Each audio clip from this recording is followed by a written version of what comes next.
Quantum coaching classes में आपका स्वागत है। मैं आज 10th क्लास के में जो फर्स्ट चैप्टर है उसके बारे में चर्चा करूंगा। तो चर्चा करने से पहले अपने को जो चैप्टर है उसका नाम है रासायनिक अभिक्रिया एवं समीकरण। रासायनिक अभिक्रिया एवं समीकरण। तो इस चैप्टर में अपन रासायनिक अभिक्रिया और उस समीकरण के बारे में चर्चा करेंगे। तो जब रासायनिक अभिक्रिया की बात करते हैं तो जब रासायनिक अभिक्रिया संपन्न होती है तो संपन्न होने के दौरान उसमें कुछ परिवर्तन होते हैं। यह परिवर्तन दो प्रकार के हो सकते हैं, या तो भौतिक परिवर्तन हो सकते हैं या रासायनिक परिवर्तन हो सकते हैं। तो अपन भौतिक परिवर्तन और रासायनिक परिवर्तन के बारे में चर्चा करते हैं। तो जो भौतिक परिवर्तन क्या होता है? भौतिक परिवर्तन वह परिवर्तन होता है जिसमें पदार्थ के रंग, अवस्था और आकार में परिवर्तन होता है, तो इसे भौतिक परिवर्तन कहा जाता है। जब भौतिक परिवर्तन होता है तो अपने को यह पता होना चाहिए कि जो भौतिक परिवर्तन होता है वह अस्थायी होता है। जो भौतिक परिवर्तन होता है वह एक अस्थायी परिवर्तन होता है, क्योंकि जब परिवर्तन के कारक को अपन हटा लेते हैं, तो अपने को परिवर्तन के कारण को जैसे हटाते हैं तो हटाने के तुरंत जैसे अपने को जैसे उस पदार्थ की जो मूल अवस्था है वो अपने को पदार्थ प्राप्त हो जाती है। तो अपन देखते हैं भौतिक परिवर्तन की परिभाषा क्या है। भौतिक परिवर्तन वह परिवर्तन होता है जिसमें पदार्थ के रंग, आकार व अवस्था में बदल जाते हैं। मतलब उसके वह परिवर्तन जिसमें पदार्थ के रंग और आकार व अवस्था बदल जाते हैं, तो ऐसे परिवर्तन को भौतिक परिवर्तन कहा जाता है। और यह परिवर्तन अस्थायी होता है क्योंकि परिवर्तन का कारण हटाने पर पदार्थ मूल अवस्था में आ जाता है। इसका मतलब जब जैसे अपन परिवर्तन का कारण हटाएंगे तो अपन वो पदार्थ मूल अवस्था में आ जाएगा। तो अपन देखते हैं कि एक उदाहरण लेते हैं कि बर्फ है। अब बर्फ अपने को पता है कि जो बर्फ का आकार और अवस्था में कैसे परिवर्तन होता है। तो सबसे पहला उदाहरण क्या है? बर्फ। अब बर्फ क्या होती है? अपने को पता है कि जो बर्फ होती है, जो बर्फ इसको अपन गर्म करेंगे। जैसे अपन गर्म करेंगे तो बर्फ को जैसे अपन गर्म करेंगे तो क्या बन जाएगा? जल बन जाएगा। और अपने को जल को और ज्यादा गर्म करेंगे तो वाष्प बने जाएगा। और जैसे अपन गर्म करना बंद कर देंगे या उसको वापस ठंडा करेंगे तो वाष्प को अगर अपन ठंडा करेंगे तो अपने को जल प्राप्त होगा, और अगर जल को ठंडा करेंगे तो अपने को बर्फ प्राप्त होगी। तो इसका मतलब क्या है कि जब भौतिक जैसे अपन कारण हटाएंगे तो बर्फ अगर गर्म करना है उसको कारण हटा देंगे तो बर्फ जल में चेंज नहीं होगी। कहने का तात्पर्य अगर अपन बर्फ को गर्म नहीं करेंगे तो वो जल नहीं बनेगा। फिर उसके बाद में आता है नमक का घोल। जैसे अपन नमक को पानी में घोलते हैं, तो जो नमक का घोल होता है वो एक भौतिक परिवर्तन होता है। कैसे? कहने का तात्पर्य है कि जैसे अपन नमक को पानी में घोलते हैं तो अपने क्या वापिस अपने को नमक प्राप्त करना है, तो अपन क्या करेंगे? उस पानी को गर्म कर लेंगे और अपने को वापिस नमक प्राप्त हो जाएगा। और मैंने नौसादर बोले तो अमोनियम क्लोराइड, ये भी एक भौतिक परिवर्तन का उदाहरण होता है। क्यों? क्योंकि भौतिक परिवर्तन ये ऊर्ध्वपातन का भी उदाहरण होता है, जो क्या करता है डायरेक्टली ठोस अवस्था से सीधा ही गैस अवस्था में बदल जाता है और वापिस गैस से वापिस ठोस अवस्था में प्राप्त हो जाता है। इसे बोलते हैं भौतिक परिवर्तन। फिर उसके बाद में वैसा ही नमक का घोल का मतलब है कि जब नमक का घोल होता है तो जब नमक का घोल होता है या शक्कर का घोल, जैसे ये शक्कर का घोल है तो सेम जैसे नमक का घोल होता है वैसे शक्कर का घोल होता है। अपने को जब शक्कर प्राप्त करनी है तो क्या करेंगे? जो शक्कर का घोल है उसको गर्म करेंगे, और जैसे अपन गर्म करेंगे जो पानी है, जल है, वो तो वाष्प के रूप में उड़ जाएगा और बचा जो शक्कर है वो नीचे रह जाएगी। फिर अपन पढ़ेंगे भाई भौतिक। कहने का था अगर इसको अपन शॉर्ट में देखें ना समझने के लिए, तो भौतिक परिवर्तन को अगर अपनी भाषा में समझे, मतलब कहने का तात्पर्य क्या है कि भौतिक परिवर्तन को अपनी भाषा में समझे तो इसका मतलब है जहां अपने कुछ भी करके उस पदार्थ को वापस प्राप्त किया जा सकता है। जैसे अपन कुछ भी करें, कैसा भी करें, लेकिन जहां अपनी चले अपने चले, वो परिवर्तन भौतिक परिवर्तन होता है। जैसे अपनी कहाँ चलती है सर, देखो जैसे बर्फ है, बर्फ को अपन गर्म करेंगे तो जल प्राप्त कर लेंगे, बर्फ को जैसे गर्म करेंगे तो जल प्राप्त कर लेंगे। और अगर अपन को वापस प्राप्त करना है, अपन को वापस बर्फ प्राप्त करनी है, तो अपन क्या करेंगे, जल को वापस गर्म करेंगे। तो इसका मतलब यहां से एक छोटी सी बात ये समझनी है, अगर माइंड में कैसे भी उदाहरण हो, थोड़ा सा यहाँ सोचना है कि जहां कुछ भी कैसा भी हो, अपन अपनी चला सकते हैं, अपनी चले। भौतिक परिवर्तन का मतलब जो अपन कुछ भी करें अपने अनुसार कर ले, अपन कुछ भी करके उसको वापस प्राप्त कर ले, तो ऐसा परिवर्तन भौतिक परिवर्तन होता है। जैसे कहने का तात्पर्य है कि एक तार है, उसके टुकड़े करने हैं, टुकड़े करने के पश्चात उन टुकड़ों को वापस जोड़ भी सकते, क्यों, क्योंकि उस धातु को गर्म करके और एक लंबा वापस सीधा तार प्राप्त किया जा सकता है। तो भौतिक परिवर्तन अब बता दिया मैंने। इसके बाद में आता है रासायनिक परिवर्तन। अब थोड़ा सा रासायनिक परिवर्तन क्या होता है, वह परिवर्तन जिसमें एक नए पदार्थ का निर्माण होता है तथा इसे पुनः मूल रूप में नहीं लाया जा सकता है, उसे रासायनिक परिवर्तन कहते हैं। यह एक स्थायी परिवर्तन होता है।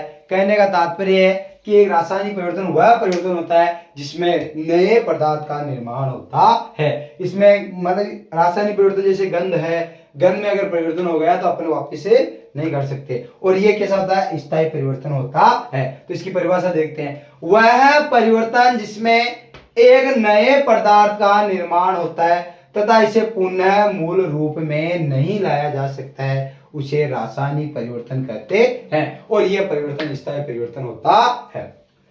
अब इसको ऐसा भी बोल सकते हैं कि वह परिवर्तन जिसमें एक बार अभिकारक से उत्पाद का निर्माण हो जाए और वापिस अपन उत्पाद से अभिकारक का निर्माण नहीं कर सकते हैं, तो ऐसे परिवर्तन को रासायनिक परिवर्तन कहा जाता है। और यह परिवर्तन स्थायी होता है। तो अपने को थोड़ा सा यह समझना है कि उदाहरण के लिए दूध से दही का बनना एक रासायनिक परिवर्तन होता है।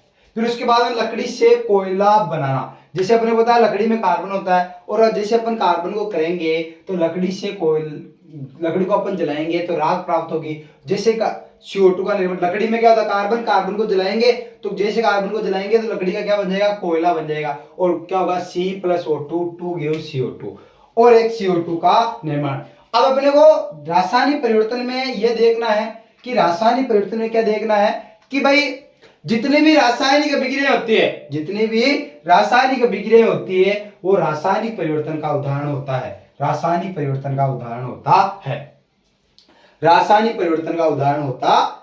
फिर उसके बाद में इसमें क्या है कि जैसे CO2 का निर्माण होता है, जल का निर्माण होता है, उष्मा क्षेपीय अभिक्रियाएं, जितनी भी अभिक्रियाएं होती है वो सभी रासायनिक परिवर्तन का उदाहरण होती है। लेकिन अपवाद स्वरूप रासायनिक परिवर्तन होता है, उसका जो अपवाद होता है वो होती है उत्क्रमणीय अभिक्रियाएं। क्या होती है, उत्क्रमणीय अभिक्रियाएं। वो क्या करती है, मैंने बात है कि रासायनिक परिवर्तन में अभिकारक से उत्पाद का निर्माण हो जाता है, लेकिन उत्पाद से वापिस अभिकारक का निर्माण नहीं कर सकते हैं। तो ऐसा परिवर्तन क्या कहलाता है, रासायनिक परिवर्तन।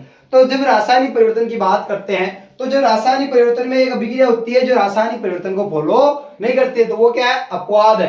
तो वो अभिक्रिया है उत्क्रमणीय अभिक्रिया। अब उत्क्रमणीय अभिक्रिया क्या होती है, वह रासायनिक अभिक्रिया जिसमें अभिकारक से उत्पाद का निर्माण किया जा सकता है और वापिस उत्पाद से अभिकारक का निर्माण किया जा सकता है, वह उत्क्रमणीय अभिक्रियाएं होती है। कहने का तात्पर्य है कि उत्क्रमणीय अभिक्रियाएं दोनों दिशाओं में होती है, अभिकारक से उत्पाद से और उत्पाद से अभिकारक की ओर होती है। अब जैसे उत्क्रमणीय अभिक्रिया का एक उदाहरण देखते हैं, तो क्या होता है उत्क्रमणीय अभिक्रिया उदाहरण देखो, N2 + H2 2 gives NH3 तो अब ये जो अभिक्रिया है ये N2 + H2 2 gives 2NH3, ये एक उत्क्रमणीय अभिक्रिया होती है। कहने का मतलब नाइट्रोजन और हाइड्रोजन दोनों मिलकर अमोनिया का निर्माण करते हैं, और इस प्रक्रम को हेबर प्रक्रम भी कहा जाता है।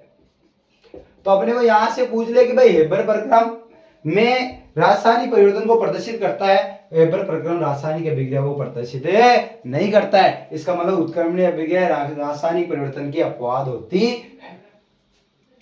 फिर उसके बाद में अपन देखते हैं कि जब ये जो रासायनिक परिवर्तन होता है, रासायनिक परिवर्तन में शॉर्ट में अगर देखा जाए तो ऐसा परिवर्तन जिसमें अपन कुछ भी ना कर सकते हैं। एक बार अगर उत्पाद बन गया तो वापस अपन अभिक्रिया प्राप्त नहीं कर सकते। जैसे इसका उदाहरण देखिए, पेड़ से पत्ता गिर गया, पेड़ से पत्ता गिर गया तो वापिस अपन पत्ते को जोड़ नहीं सकते हैं। इसका मतलब यह परिवर्तन कैसा हो गया, रासायनिक परिवर्तन हो गया। पेड़ से फलों का टूटना, पेड़ से फलों का टूटना, यह परिवर्तन भी कैसा हो गया, रासायनिक परिवर्तन हो गया। इसमें सबसे अच्छा उदाहरण मोमबत्ती। अब जब मोमबत्ती का देखते हैं तो मोमबत्ती में क्या होता है, मोमबत्ती में भौतिक और रासायनिक परिवर्तन दोनों होते हैं। कैसे, अगर अपन को बोले कि मोम का पिघलना, अगर मोम का पिघलना बोले तो मोम का पिघलना तो होता है भौतिक परिवर्तन, मोम का पिघलना तो होता है भौतिक परिवर्तन। लेकिन मोमबत्ती का जलना क्या होता है, भौतिक परिवर्तन, वो है रासायनिक परिवर्तन। क्यों, क्योंकि अपने को पता है कि जो मोमबत्ती होती है उसके अंदर एक धागा होता है, अब जब इसको जलाएंगे, जब मोमबत्ती को देखते हैं तो मोमबत्ती के अंदर क्या होता है, धागा होते हैं और साइड में होती है मोम। क्या होती है, मोम। अब जैसे अपन मोमबत्ती को जलाते हैं तो इसमें भौतिक परिवर्तन और रासायनिक परिवर्तन दोनों साथ होते हैं।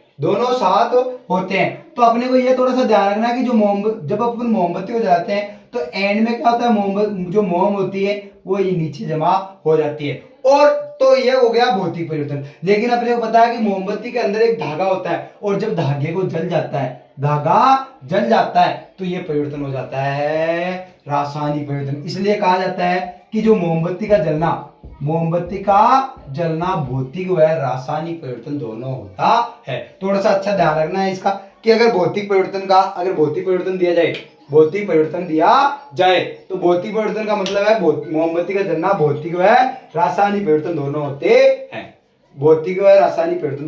होते हैं, और मोम का पिघलना भौतिक परिवर्तन होता है और धागे का जलना रासायनिक परिवर्तन होता है। तो अपने को ये भी बात समझ आई कि जो जितने भी दहन होते हैं वो क्या होते हैं, रासायनिक परिवर्तन होते हैं। तो मोमबत्ती का जलना कौन सा परिवर्तन हो गया, भौतिक व रासायनिक परिवर्तन दोनों होते हैं। फिर उसके बाद में अपन पढ़ेंगे कि भौतिक परिवर्तन और रासायनिक परिवर्तन पढ़ लिए, इसके उदाहरण भी मैंने बता दिए। ठीक है, तो अब पढ़ेंगे अपन रासायनिक समीकरण। अब ये रासायनिक समीकरण क्या है, कि तत्वों को, भाई जब रासायनिक समीकरण लिखते हैं तो तत्वों को किसी भी अभिक्रिया में पदार्थ या तत्वों के अणु सूत्रों एवं प्रतीकों के रूप में लिखा जा सके उसे रासायनिक समीकरण कहते हैं। कहने का मतलब है कि अपने को रासायनिक समीकरण किसी भी अभिक्रिया में पदार्थ के अणु सूत्रों एवं प्रतीकों के रूप में लिखा जाना ही उसे रासायनिक समीकरण कहते हैं।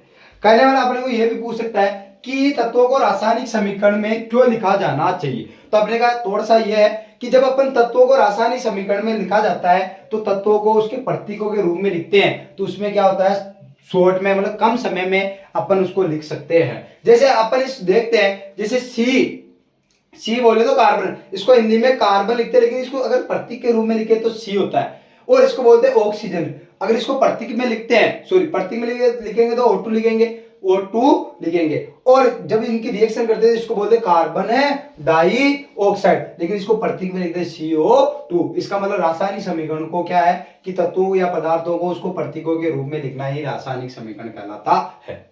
अब जैसे अपन रासायनिक समीकरण लिखते हैं तो रासायनिक समीकरण लिखते समय अपने कुछ बातों को ध्यान रखना चाहिए। कौन कौन सी बातें हैं, जैसे मान लो कोई भी पदार्थ है, अब पदार्थ की अवस्थाएं होती है, पदार्थ की 3 अवस्थाएं होती है, ठोस, द्रव और गैस। अब ठोस को इंग्लिश में सॉलिड बोलते हैं, ठोस को इंग्लिश में सॉलिड बोलते हैं, इसलिए इसको जो सॉलिड बोलते हैं इसको एस से प्रदर्शित करते हैं। द्रव को इंग्लिश में लिक्विड बोलते हैं, इसलिए इसे एल से प्रदर्शित करते हैं। और जो गैस होती है उसको जी से प्रदर्शित करते हैं। और जब जलीय विलयन होता है, कहने का तात्पर्य है जो जल होता है वो भी एक लिक्विड होता है, जल भी एक लिक्विड होता है। लेकिन जब लिक्विड की बात करें, जैसे अपन तनु HCl की बात करते हैं, तो HCl द्रव अवस्था में पाए जाते हैं, मतलब द्रव अवस्था में पाया जाता है। अगर वो द्रव अवस्था में पाया जाता है तो अपन वहां पे एल लिखेंगे। लेकिन मान लो कोई भी पदार्थ है उसको अपन क्या करेंगे, जल में डाल के उसको द्रव बनाएंगे, जल में डाल के उसको द्रव बनाएंगे। और जैसे अपन जल में डालकर द्रव बनाएंगे तो उस समय अपन एल ना लिखे, उसको लिखेंगे एक्वा। क्या लिखेंगे? एक्वा। इसका मतलब जब एक्वा लिखेंगे तो उसका मतलब इसमें जल मिलाया हुआ है। फिर उसके बाद में अगर किसी भी चीज को गर्म करेंगे, उसको उष्मा देंगे तो क्या करेंगे, उसको जैसे उष्मा दोगे तो गर्म का जो साइन होता है वो इसको डेल बोलते हैं। ये जो त्रिभुजाकार आकृति इसको डेल बोलते हैं, और गर्म करने का ये साइन होता है। फिर उसके बाद सूर्य का प्रकाश, जैसे अपन सूर्य का प्रकाश है उसको लिखेंगे, तो सूर्य का प्रकाश लिखेंगे तो ऊपर क्या लिखेंगे, सूर्य का प्रकाश। उसको एच म्यू से भी प्रदर्शित करते हैं, जहां एच होता है पलांग नियतांक और म्यू होता है आवर्ती का सिंबल। फिर उसके बाद में होता है ताप को हमेशा आपको पता है केल्विन में मापा जाता है। ताप की अगर इकाई भी पूछे तो केल्विन होती है, तो ताप को या तो सेल्सियस से मापेंगे और या केल्विन में मापेंगे। तो अपन इस समीकरण को देखते हैं तो इसमें कोष्ठ में लिखा एस बोले तो सॉलिड, और इसको जब इसको लिखते हैं इसके कोष्ठ में लिखा है जी, और इसको लिखा है तो इसका मतलब ये सॉलिड है, ठोस अवस्था में है, ये गैस अवस्था में है, और ये भी किसमें है, गैस अवस्था में होता है। तो इसका मतलब आपने एक समझा कि तत्वों को प्रतीक के चिन्ह, तो प्रतीक के रूप में लिखना है, रासायनिक समीकरण कहलाती है। और ये प्रतीक चिन्ह क्या है, एस है, एल है, जी है, डेल है, एच म्यू है, सी या सेल्सियस या केल्विन होता है। अब अपन क्या करेंगे, जब रासायनिक अभिक्रियाएं हैं तो रासायनिक अभिक्रियाओं के बाद में अपन पढ़ेंगे रासायनिक समीकरण। रासायनिक समीकरणों को क्या करेंगे, संतुलित करना सीखेंगे। तो अपने को जब रासायनिक अभिक्रियाओं को संतुलित करना सीखेंगे तो उसमें अपने को क्या करना है कि एक नियम आएगा, उसको फॉलो करना है। अब वो नियम क्या है, द्रव्यमान संरक्षण का नियम। अब उस द्रव्यमान संरक्षण नियम पे अपन चर्चा करेंगे। तो द्रव्यमान संरक्षण का नियम, इस नियम को थोड़ा सा अपन ध्यान रखने से पहले ये जो द्रव्यमान है उसके बारे में बात करते हैं। अब ये जो द्रव्यमान होता है, द्रव्यमान का मतलब है परमाणु द्रव्यमान। अब अपने को परमाणु द्रव्यमान के लिए एक छोटा सा एक बात ध्यान रखनी है कि 20 तत्व बताए हैं उनमें से जो सम संख्या पे आते हैं, उनको क्या करना है, उन परमाणु क्रमांक को दुगुना करना है, जिससे अपने को आसानी से परमाणु द्रव्यमान निकाला जा सकता है। तो द्रव्यमान संरक्षण का नियम 9th क्लास में भी है और उसमें हमने पढ़ा भी था, लेकिन 10th में भी अपने को पढ़ना है कि द्रव्यमान संरक्षण का नियम क्या है। द्रव्यमान संरक्षण के नियम के अनुसार द्रव्यमान को रासायनिक अभिक्रियाओं के द्वारा न तो उत्पन्न किया जा सकता है और न ही नष्ट किया जा सकता है। इसे ही द्रव्यमान संरक्षण का नियम कहा जाता है। अब द्रव्यमान संरक्षण का नियम है, तो द्रव्यमान संरक्षण नियम की आवश्यकता क्यों हुई? क्योंकि अपने को थोड़ा सा ये क्वेश्चन पूछा जाता है कि रासायनिक अभिक्रियाओं को संतुलित क्यों किया जाता है। तो अपने को थोड़ा सा रासायनिक उसमें लिखना है, इस क्वेश्चन का उत्तर देना है, तब बताना है कि रासायनिक अभिक्रिया को संतुलित इसलिए किया जाता है क्योंकि द्रव्यमान संरक्षण नियम को पालन करना होता है। तो इसका मतलब द्रव्यमान संरक्षण का नियम का पालन करना, तो द्रव्यमान को न तो रासायनिक अभिक्रिया द्वारा उत्पन्न किया जा सकता है और न ही नष्ट किया जा सकता है। तो अपन उदाहरण देखते हैं कि उदाहरण कौन से है कि भाई द्रव्यमान को न तो उत्पन्न किया जा सकता है और नहीं, और द्रव्यमान संरक्षण का नियम की पालना कैसे करनी है। तो अपन जैसे एक उदाहरण लेते हैं, जैसे मान लो एक छोटा सा उदाहरण लेते हैं कि H2 plus O2 2 gives H2। अगर इस अभिक्रिया को अपन संतुलित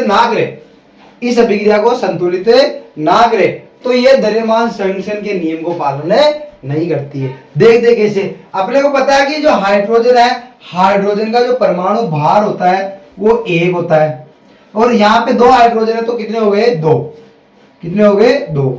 ऑक्सीजन का जो परमाणु भार होता है वो 16 होता है।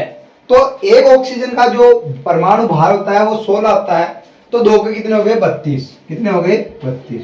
तो इसका मतलब जो अभिकारक होता है उसका जो परमाणु भार है वो 34 AMU है।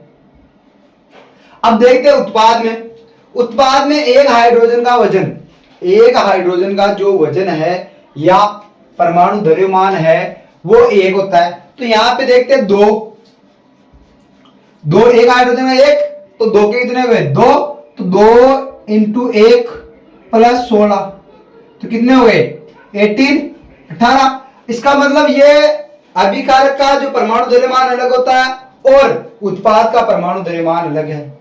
तो इसका मतलब इसको अगर अपन इसको बराबर करें तो बराबर करने के लिए अपने को रासायनिक अभिक्रिया संतुलित करना पड़ता है। इसलिए कहा जाता है कि रासायनिक अभिक्रिया को अगर संतुलित करना है तो क्यों करना है, क्योंकि द्रव्यमान संरक्षण के नियम को पालन करना है। इसलिए अपने को पता है कि जब इसको यहाँ पे 2 है तो हाइड्रोजन संतुलित, लेकिन यहाँ पे अगर मैं 2 लगा दूं तो यहाँ पे ऑक्सीजन कितने हो गए, अभिकारक में 2, उत्पाद में भी 2, लेकिन जब हाइड्रोजन को देखते तो हाइड्रोजन हो गए 4, तो यहाँ पे क्या लगाएंगे 2। अब इसको देखते हैं तो यहाँ इस जब अभिकारक है उसमें भी क्या होता है, ये 2 हाइड्रोजन मतलब 4 हाइड्रोजन, उत्पाद में भी 4 हाइड्रोजन, ऑक्सीजन में अभिकारक में 2 ऑक्सीजन और उत्पाद में भी 2 ऑक्सीजन। इसलिए कहा जाता है कि रासायनिक अभिक्रिया अगर अपन संतुलित क्यों करते हैं, क्योंकि द्रव्यमान संरक्षण के नियम की पालन करने के लिए रासायनिक अभिक्रियाओं को संतुलित करते हैं। तो अपन जब रासायनिक अभिक्रियाओं को संतुलित करना है तो उसके लिए चरण या स्टेप आपको ध्यान रखना है। तो अपने को जो पहला स्टेप होता है कि जैसे आप रासायनिक अभिक्रिया को लिखते हो तो उस जितने भी अभिकारक और उत्पाद होते हैं उसमें जितने भी परमाणु होते हैं या यौगिक होते हैं उनको बॉक्स के अंदर बंद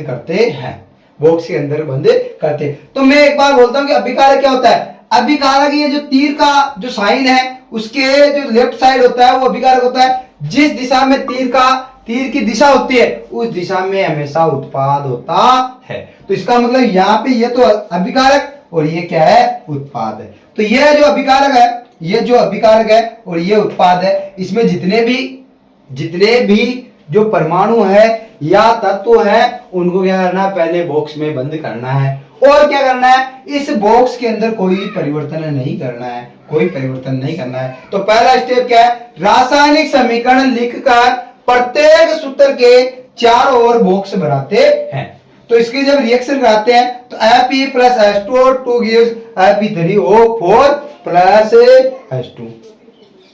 अब संतुलित करते समय बॉक्स के अंदर कुछ भी परिवर्तन नहीं करना है। तो इसका मतलब पहला स्टेप क्या है कि अभिकारक तथा उत्पाद में क्या करना है, तत्वों या यौगिकों को चारों ओर बॉक्स में बंद करना है। और बॉक्स में बंद करने के पश्चात उस बॉक्स में कोई छेड़खानी नहीं करनी है। फिर दूसरा क्या है, समीकरण में उपस्थित विभिन्न तत्वों के परमाणुओं की संख्या को नोट करते हैं। कहने का मतलब अभिकारक में कितने परमाणु है और उत्पाद में कितने परमाणु है। तो इस समीकरण को देखने से अपने पता है, एक तो फेरस का परमाणु है, एक हाइड्रोजन का परमाणु और एक ऑक्सीजन का परमाणु है। तो अपन क्या देखें, 3 ही तत्व है। कौन कौन सी है सर, एक तो फेरस, हाइड्रोजन और ऑक्सीजन। फिर उसके बाद में अभिकारक में कितने हैं, अभिकारक में 1, हाइड्रोजन कितने सर 2, ऑक्सीजन कितने हैं 1 और उत्पाद में कितने हैं 3। तो फेरस 2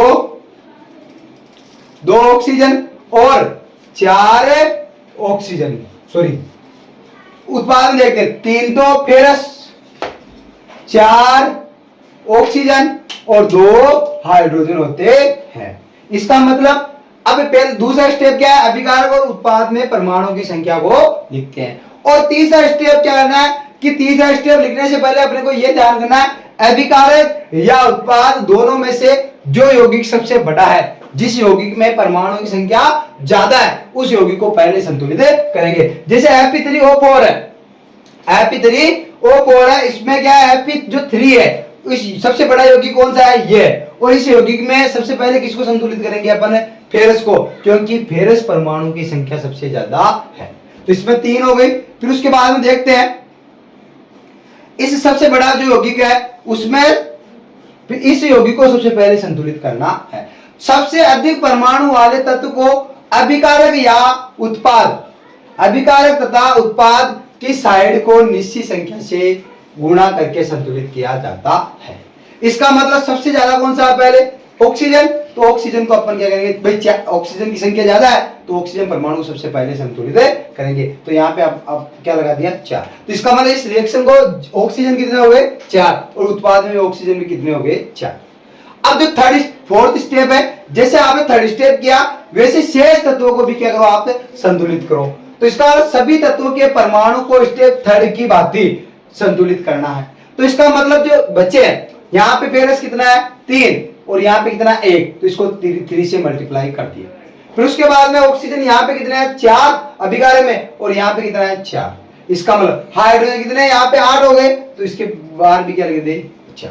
इसका मतलब जो ये रासायनिक अभिक्रिया है अभी ये संतुलित हो चुकी है। इसका मतलब परमाणु के अभिकारक में परमाणु की संख्या और उत्पाद में परमाणु की संख्या समान हो चुकी है। लेकिन इसमें जो और भी स्टेप है, छठा स्टेप, उसमें देखते हैं सभी उत्पाद तत्वों के परमाणु की संख्या अभिक्रिया के दोनों ओर समान है। इसका मतलब देखने से अपने खुद को पता है कि ये दोनों ओर समान है। फिर आते हैं अभिकारक व उत्पाद की भौतिक अवस्था लिखना। देखो भौतिक अवस्था वो सॉलिड लिक्विड या गैस या एक्वा, ठीक है, तो उसमें लिख लेंगे फेरस, या ये क्या है फेरस, ये होता है सॉलिड। लेकिन जब एस्ट्रो लिखते हैं तो यहाँ पे गैस, क्यों? क्योंकि अपने को जो थर्ड चैप्टर रहेगा धातुएं वाला, उसमें कहा जाता है कि जो धातुएं, पहली बात है कि धातुएं जल के साथ अभिक्रिया करके धात्विक ऑक्साइड व हाइड्रोजन गैस का निष्कासन करती है। लेकिन कुछ ऐसी धातुएं होती है जो जल के साथ भी अभिक्रिया नहीं करती है और ठंडे जल के साथ भी अभिक्रिया नहीं करती है और गर्म जल के भी साथ भी अभिक्रिया नहीं करती है। लेकिन कुछ ऐसी धातुएं भी होती है जो क्या करती है भाप के साथ अभिक्रिया करती है। इसलिए आपको ये थोड़ा सा ध्यान रखना है कि जो एल्यूमिनियम है ये और फेरस है, ये जो दोनों धातुएं होती है वो जल के साथ अभिक्रिया नहीं करती है, ये डायरेक्टली भाप के साथ अभिक्रिया करती है। तो ये थोड़ा सा रिएक्शन यहाँ भी ध्यान रखना है और अपन को संतुलित करने के लिए भी ध्यान रखना है। इसका मतलब ये जो रिएक्शन है वो थर्ड चैप्टर में आएगी और वहां पे कहा जाएगा कि जो फेरस होता है वो भाप के साथ अभिक्रिया करके Fe3O4 प्लस H2 बनाता है। तो इसका मतलब ये जो G है, इसका मतलब ये जो जल है, जल की गैसीय अवस्था है और जल की गैसीय अवस्था को भाप कहा जाता है और Fe3O4 प्लस 4H2। आपने बताया ये भी एक सॉलिड है और H2 भी क्या होती है गैस। और कुछ आवश्यक परिस्थितियों में, जैसे मान लो आपने इसको गर्म किया तो यहाँ पे गर्म लिखा या ताप लिखा होगा, दाब दोगे, ये एक शब्द है उत्प्रेरक। उत्प्रेरक क्या है? उत्प्रेरक वे पदार्थ होते हैं जो रासायनिक अभिक्रियाओं के वेग में परिवर्तन कर देते हैं, या तो रासायनिक अभिक्रिया वेग को बढ़ा देंगे या घटा देंगे। तो इसका मतलब उत्प्रेरक है उसका भी उपयोग किया जाता है। और फोर्थ चैप्टर में आपने को बताया संकलन जो अभिक्रिया होती है उसमें जो निकिल और पैलेडियम उत्प्रेरक का कार्य करते हैं। मतलब उसके बाद में क्या है कि कुछ आवश्यक परिस्थितियों में जैसे ताप दाब उत्प्रेरक को तीर के निशान के ऊपर लिखते हैं। अब अपन जब अगले चैप्टर में पढ़ेंगे कि रासायनिक अभिक्रियाओं को संतुलित कैसे करते हैं, कुछ उदाहरण लेंगे और उन उदाहरणों को अपन क्या करेंगे संतुलित करेंगे। और तब तक अपने को ये जो 6 स्टेप है वो सभी याद करने हैं। और छठा जो एक बार बोल देता हूं कि पहला क्या करना है अपने को, रासायनिक जो अभिकारक तथा उत्पाद में जितने भी परमाणु होते हैं उसको बॉक्स में बंद करना है। और दूसरा स्टेप क्या है कि अभिकारक तथा उत्पाद में जितने भी परमाणु उनकी संख्या को लिखना है। तीसरा क्या है ना, जो सबसे बड़ा यौगिक है उसमें से जो सबसे ज्यादा परमाणु उसको संतुलित करना है। तीसरा स्टेप, जैसे आपने तीसरा स्टेप संतुलित किया वैसे फोर्थ स्टेप को फॉलो करना है। जैसे आपने थर्ड को किया वैसे फोर्थ को, शेष जितने भी परमाणु बचे हैं उनको संतुलित करना है। फिर उसके बाद में क्या है, जो फोर्थ स्टेप है कि जैसे ये हो गया फोर्थ, फिर आता है फिफ्थ में क्या है कि अपने को लिखना है कि जितने भी परमाणु हैं उनकी भौतिक अवस्था लिखनी है कि ये ठोस है या द्रव है। और छठा क्या है, कोई भी आपने परिवर्तन किया है जैसे उत्प्रेरक है, ताप है, दाब है, उसको तीर के ऊपर लिखना है। ये 6 के 6 स्टेप है। और अपने को ये थोड़ा सा ध्यान रखना है कि रासायनिक अभिक्रियाओं को संतुलित क्यों किया जाता है, क्योंकि रासायनिक अभिक्रियाओं को संतुलित करने के लिए द्रव्यमान संरक्षण नियम को पालन करना चाहिए और उस द्रव्यमान संरक्षण के नियम का पालन करते हुए अपन रासायनिक अभिक्रियाओं को संतुलित करते हैं। धन्यवाद।